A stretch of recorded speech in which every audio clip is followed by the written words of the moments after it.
Welcome to the Holistic Productivity Podcast. I'm your host, Chris LeBrun, helping you achieve your goals in every area of life so you can dream big, plan smart, and live fully. You have values, but are you actually using them? Because a value you can't use to make a decision with is just a word on a wall. If I asked you right now to name your top 2 or 3 values, the things that matter most to you and how you live your life, could you do it? I think a lot of people can, family, faith, freedom, integrity, health, relationships. These words come pretty easy. We know what we believe in. We know what feels right and what feels wrong. We have a general sense of the kind of person that we want to be and the kind of life that we want to live. But here's the question that makes it a little bit harder to answer. Are these values actually shaping your goals? Are they informing your decisions you make about where to spend your time and energy? Or are they just kind of sitting there, framed on a wall or somewhere, or tucked away in a journal entry you wrote a few years ago and you haven't looked at since? Because there's a big difference between the values you believe in and the values you operate from. And most of us are much better at the first one than we are the second. Here's what I mean. Say someone tells me that they want to start their own business.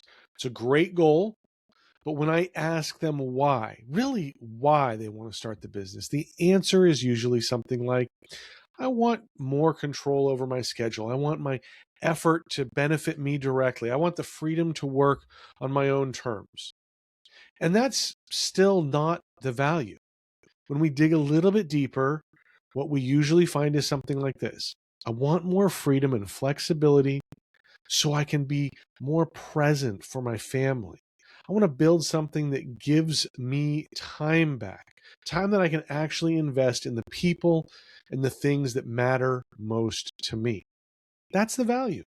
Family, freedom, presence.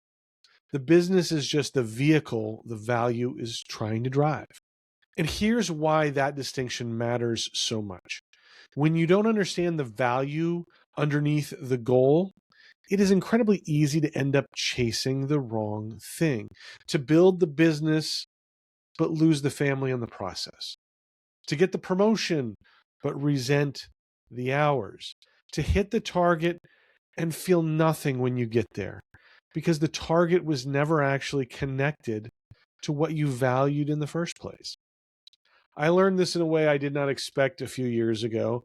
I had a job for over 10 years that had a 4-day work week. Every Friday I had off. It was great. I loved it. I could use that time for personal projects, to schedule my doctor's appointments or run errands for the family. Then I changed jobs. And my wife, very wisely as it turns out, cautioned me that I'd be giving up my Fridays. I told her, it's not a big deal. No big deal. I was excited about the new role, the new opportunity, the new challenge. A day off, I can handle losing that. Well, turns out my wife was right. And that may be more painful than losing Friday off. Don't get me wrong. I love my current job. It is the most fun job I have ever had. But those Fridays, man, I did not realize how much they meant to me until they were gone. That day every week was my time. It was time to work on personal projects, time to invest in the things that I care about outside of work, time to breathe and to think and to move towards goals that have nothing to do with my professional life. It was the built-in space where my personal and purpose-driven values got to live.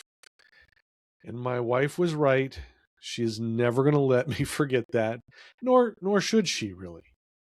But here's what I took from that experience. I had a value that I didn't even know I had until a decision that I made bumped up against it.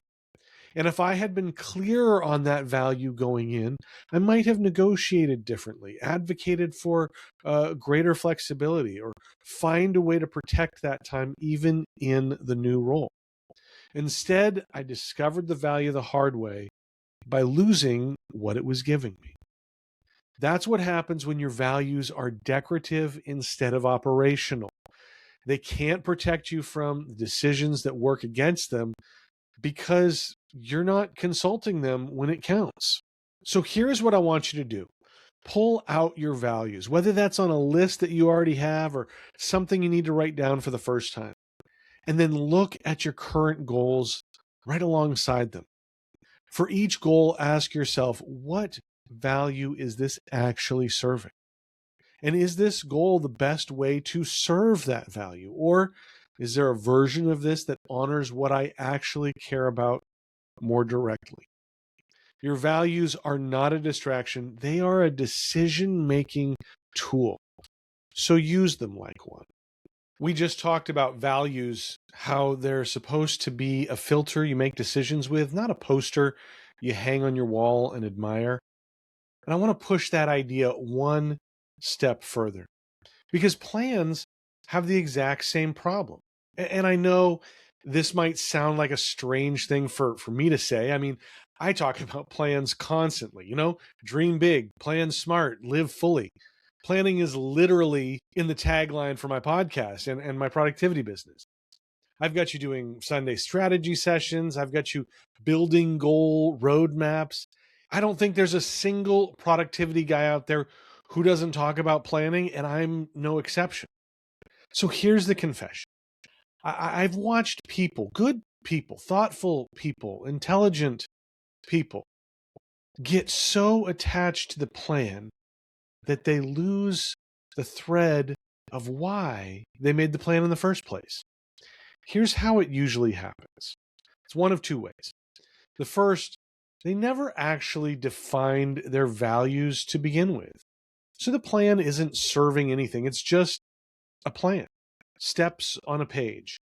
And when steps on a page start to feel more important than the life those steps are supposed to build, well, you've created a very efficient path to nowhere in particular.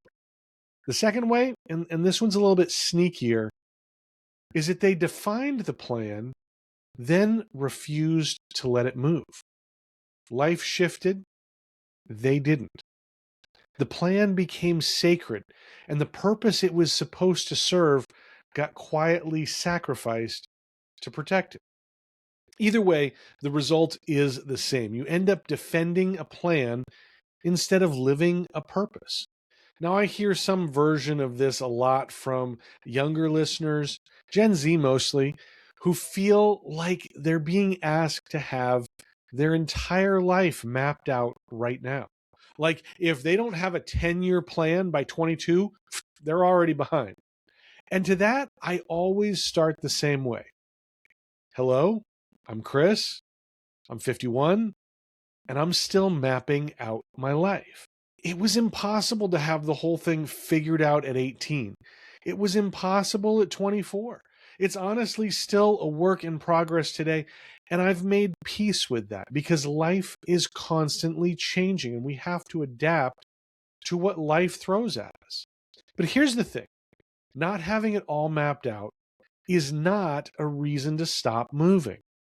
So if you're someone who gets overwhelmed trying to build that 10-step plan to get from where you are to where you dream of being, here's me, the productivity coach who's always talking about creating plans, telling you to stop trying to build that 10-step plan. You don't need it.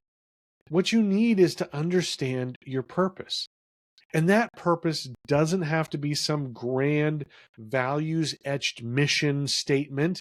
Sometimes purpose is as simple as getting into the workforce or landing the next job or just being able to say, this is the direction I'm walking, even if I can't see the whole road yet. Once you know your purpose, you don't need the whole map. You need the next best step. Take it, then reassess. Take the next one and repeat. Building a plan should never be complicated, and it should never take you further from your purpose than it takes you toward it. So this week, I want you to ask yourself one question, not what's my plan? You've probably already gone through that one, and that's why we're where we're at. Instead, ask yourself, is my plan still serving my purpose? Or has it started asking my purpose to serve my plan? Because a plan is a tool. That's it. It's a tool.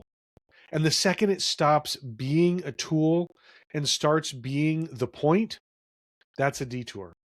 And you deserve better than a detour dressed up as a destination. Well, that is it for the show today. Thank you so much for being here. I love having you hang out with me for this podcast. And so thank you so much for doing that. You can check out the show notes at holisticproductivity.com/69. Make sure that you like, follow, and subscribe to the podcast on your favorite podcast platform or on YouTube. If you haven't checked it out, you can watch the podcast there on YouTube.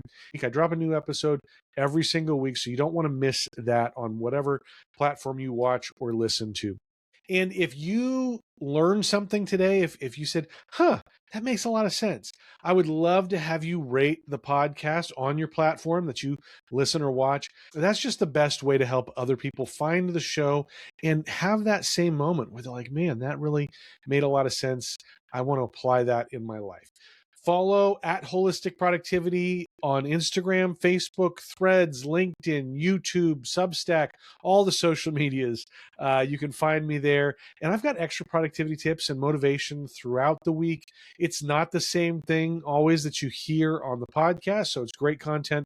Love to have you benefit from that as well. And I'm inviting you to join the Holistic Productivity community online. It is absolutely free, full of great people and tons of resources to help you stay accountable and motivated. We've got people literally from all around the world who are there working on their goals, who are there trying to find that plan, trying to find their purpose and define all of that. So would love to have you be part of that. And link will be in the show notes for where you can join the online community. Thanks again for listening to the podcast. Love having you here.